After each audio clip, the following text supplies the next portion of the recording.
Hello বন্ধুরা, নমস্কার। আজকে আবার একটা দারুণ স্বাদের রেসিপি নিয়ে চলে এসেছি। দেখো, এগুলো কুচো চিংড়ি। এগুলো কিন্তু এই বর্ষার সময় নদীতে ভীষণ পরিমাণে পাওয়া যায়। আমাদের এখানকার নদীতে কিন্তু এই চিংড়ি মাছটা এখন ভীষণ পরিমাণে পাওয়া যাচ্ছে। আজকে তোমাদের এই চিংড়ি মাছ দিয়ে বড়া বানিয়ে দেখাবো। খেতে কিন্তু খুবই অসাধারণ হয়। গরম ভাতের সঙ্গে কিন্তু খেতে খুব সুন্দর লাগে, বা বিকালে মুড়ির সঙ্গে চায়ের সঙ্গেও খেতে কিন্তু অসাধারণ হয়। আজকে তোমাদের এই কুচো চিংড়ির চপটা বানিয়ে দেখাবো।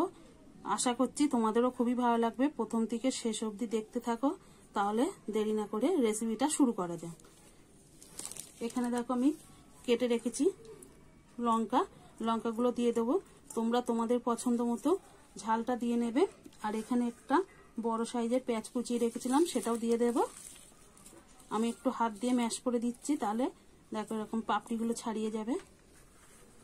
পেঁয়াজটাও তোমাদের পরিমাণ মতন দিয়ে নেবে।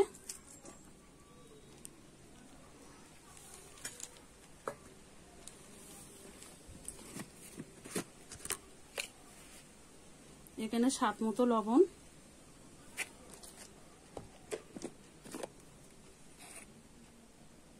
দিয়ে দেবো হলুদ গুঁড়ো,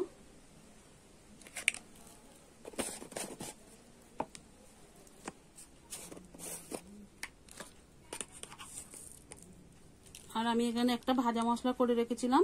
এখানে আছে লঙ্কা, শুকনো লঙ্কা, ধনে, জিরে আর একটু তেজপাতা গুঁড়ো করে ভেজে রেখেছিলাম, সেটা আমি দিয়ে দিলাম। এখানে দেখো আদা আর কাঁচা লঙ্কা, শুকনো লঙ্কা আর একটু রসুন বাটা দিয়ে দিলাম। এবার কিন্তু আমি ভালো করে এগুলো মেখে নেব।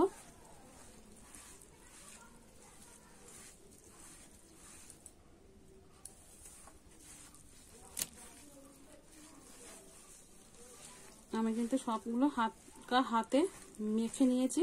এবারে কিন্তু পরিমাণ মতো বেসন দিয়ে দেব। একসঙ্গে দেব না, আমি যতটুকুনি লাগবে ততটুকুনি দিয়ে নেব।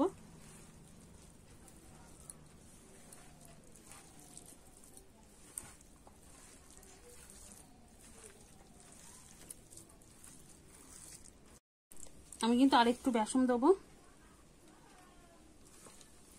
দিয়ে আমি ভালো করে মেখে নেব। আমি দেখো ভালো করে মেখে নিয়েছি। এবারে চলো উনুনটা ধরিয়ে নেই। আমি দেখো বন্ধুরা উনুনটা ধরিয়ে কড়া বসিয়ে দিয়েছি। কড়াতে আমি তেল দিয়ে নেব।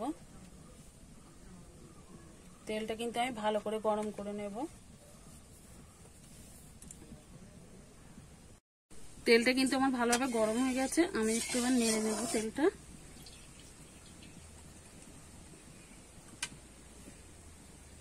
এবার আমি একটু ভালো করে আবার সবকিছু মেখে নেব।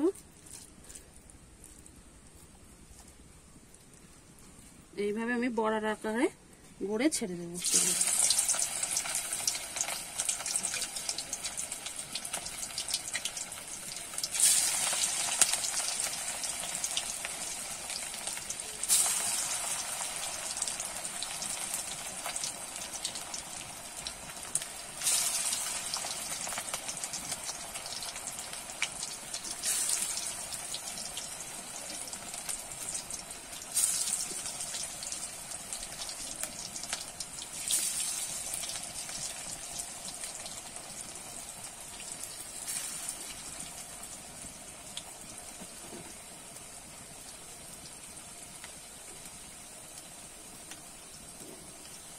আমি ভালোভাবে হতে দেব।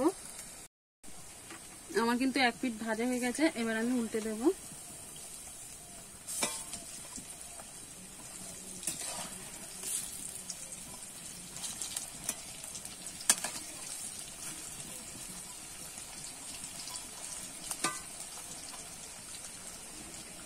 এইভাবে ওই পিঠটাও ভালোভাবে ভেজে নেব।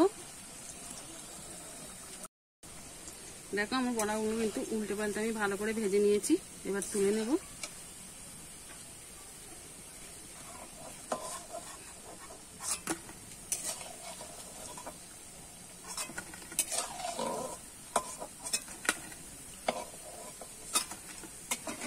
দেখো বড়গুলো আমার ভাজা হয়ে গেছে।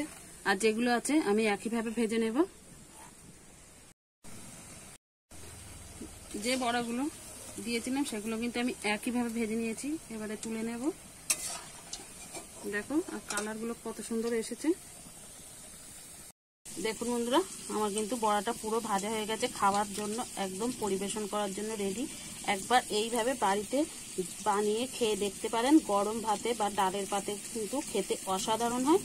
একবার হলেও বাড়িতে বানিয়ে খেয়ে দেখবেন, আর খেতে কেমন লাগে কমেন্ট করে জানাবেন। আর আমার এই রেসিপিটা ভালো লাগলে একটা লাইক করে দেবেন, সাবস্ক্রাইব করে সঙ্গে থাকবেন। আবার কোনো নতুন ভিডিওর সঙ্গে দেখা হবে। ততক্ষণে ভালো থাকবেন, সুস্থ থাকবেন।